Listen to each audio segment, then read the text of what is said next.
Hello, this video is brought to you by the Children's Service Council of Palm Beach County, the South Florida Science Center and Aquarium, PNC Grow Up Great, Palm Beach State College, and the Institute of Excellence in Early Care and Education. In today's video, we are going to be learning about Play-Doh structures and how we can build different structures using the Play-Doh as well as other materials that are given. So let's get into this video. For this activity, you will need the following materials. 6-inch bamboo skewers. If you don't have those, you could also use pipe cleaners or toothpicks. You'll need Play-Doh, Play-Doh tools, paper and marker, paint and paintbrushes, and the book If I Built a House. So once you've read the book to the children, you can have them make their blueprints or their drawings on what type of structure they want to make.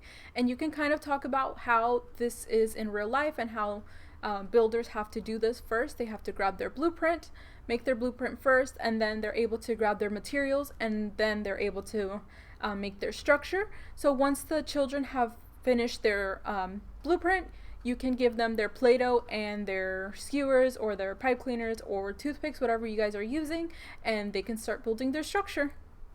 Here we have our learning outcomes. These are the Florida Early Learning and Developmental Standards. So we have the physical development component, so fine motor skills. We also have the mathematical thinking component, which is measurement and data. And then last one, we have scientific inquiry component, which is engineering and technology. Apart from the learning outcomes, we also do have the building blocks of STEAM. As you can see here, we have investigation, we have problem solving and creativity, we have shape, tools, and number and measurement. So go ahead and take a look at those for a few moments.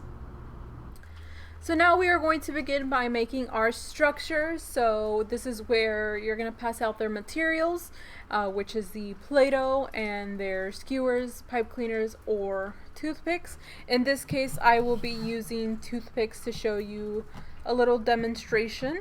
If you guys are using toothpicks or skewers and you want to cut off the tip of the skewer or toothpick, you can do that as well, just to prevent any safety hazards. So what they are going to do with the Play-Doh is they're actually going to split it up, and they are going to be making balls, so they can go roll them like this.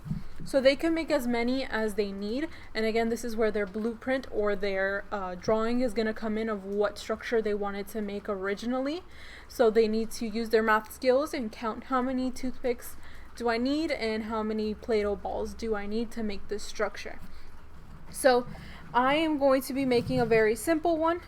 I'm just going to be putting just on the end and make kind of like a square. And if you guys want to try this one, you can. But again, everybody's is going to be different, and because their blueprints are different. And this is going to be teaching them critical thinking as well, and helping them with their motor skills. So here I'm just going to maybe making a kind of like a pyramid,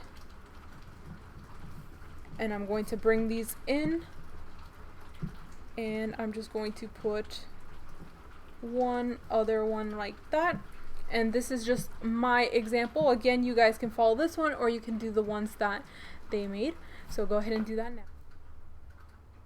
Now for the expanding questions, these are just questions that you can kind of make your early learners think a little bit more. So for example, we have what can we do to make the Play-Doh to make the skewers stand in a certain position, as well as can you guess how many skewers and Play-Doh balls we might need to make that specific structure. And what are some things that you might change about your structure? And then you can ask those like open-ended questions, such as like, what if we did this, then what is going to happen? Or what could have we done better to make the structure better? So go ahead and ask those questions. So now for the extension ideas, this is just another idea that you guys could use instead of doing the Play-Doh and the skewers. This one involves that you could probably do during snack time. So you can get some cube cheeses, grapes and raisins, and you can still use those toothpicks, probably better. And they can make their structures like that. And then after they're done, they'll have a yummy snack. Thank you so much for watching this video, and we hope this helps you have a better understanding of how to teach your early learners.